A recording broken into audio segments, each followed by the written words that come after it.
Hi, and welcome to Katie's Corner in Space. I'm Katie, and today I'm going to go over the season finale of Picard, Season 2, Episode 10, Farewell. Let's get to it.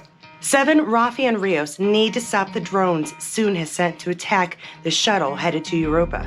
Raffi gives Rios manual control, and Rios rams them into each other, saving the shuttle. To save the Europa mission on their end, Talon and Picard head to Mission Control, where Talon meets Renee, though not for the first time, she reveals. She takes Renee's place when Soong attempts to poison the young astronaut. Talon dies in Picard's arms just as the shuttle takes off with Renee on board. Soong, having failed to kill Renee, lashes out in his lab, only to watch as Corey remotely erases every digital file and backup of his life's work. He's lost everything he's worked for, but he has another avenue to pursue.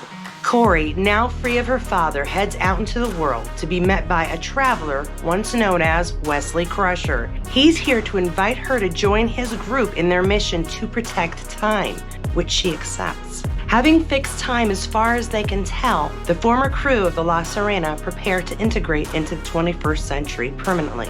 But Q has other plans. He is dying, and his favorite mortal is almost finished learning his lesson.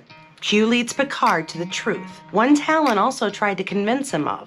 His mother's death is not his fault, and he needs to forgive himself. A lesson he hopes will give Picard a chance to open his heart and not be alone, as Q is. Q sends all but Rios home. Rios decided to stay and make a home with Dr. Teresa and her son.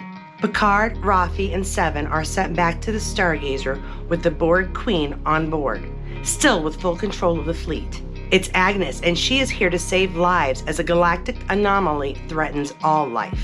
With permission from Picard, the Queen uses the fleet and its now modified shields to protect them all from the eruption from the anomaly, after which she requests provisional membership to the Federation so she may stay and continue to protect life. Our heroes are home, enjoying their drinks and going over their adventures through time with Guinan at her bar. Guinan thanks Picard for setting her straight back in the 21st century. She reveals that Rios lived a good life with Teresa and her son went on to do great things for the Earth as well. And Rios died the way he lived, doing good where he could with a cigar in his hand. In the closing scene, we find Picard and Laris, him now open to her feelings and his own, ready to begin a new path. He asks for a second chance. Real quick, this is your reminder to subscribe and like. I'm really pleased with this episode. Not all finales get my thumbs up of approval from the get-go. Moment by moment, I was following it, I was with our characters, I was pulling for them, and I got a lot of the things I hoped for, a lot of the answers to questions I had been asking. Not all my predictions came true. In fact, quite a few of them didn't. We did get our heroes back home. Elnor is back. Raffi and Seven are in a good place. Agnes isn't exactly back, but I'm actually very happy with where she ended up. There was never going to be a perfect place for her as she was, and I think integrating with the Borg, leading them to be a new kind of Borg, is exactly what was needed for her happiness as that character, and it really worked out well. I am so pleased with the way the writers worked it around full circle. Not only that, but Seven got her commission. Yeah, try and get the Federation to argue with the card on that one. And while I never thought that Teresa would go forward in time with Rios, I don't think I really thought he would stay behind for her. He's a big old butterfly. Apparently one that affects things in a positive enough way that it doesn't disturb the future. And I think when Picard points out the bullets in his chateau, that we can see that the choices they want to make might be the right ones.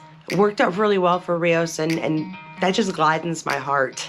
And I'm really pleased to see Will Wheaton pop up as Wesley Crusher again.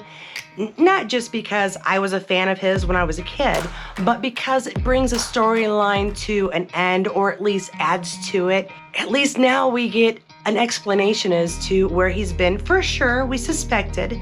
We saw him leave and go off to be a traveler, but not having seen him since, except when he just sort of pops up in full Federation dress for a wedding. Yeah, this gave us some really needed answers, and I wouldn't be surprised or displeased if we saw him in the future, but I also wouldn't be really upset if we didn't, because it gave his character some closure and us, the fans, a chance to see him again and see that he's done well for himself.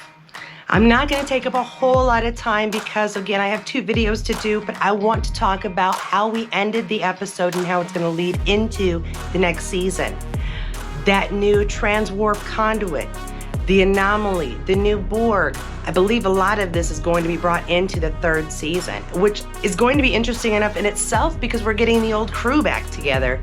So what do you think is going to be the binding issue that brings everyone back together next season?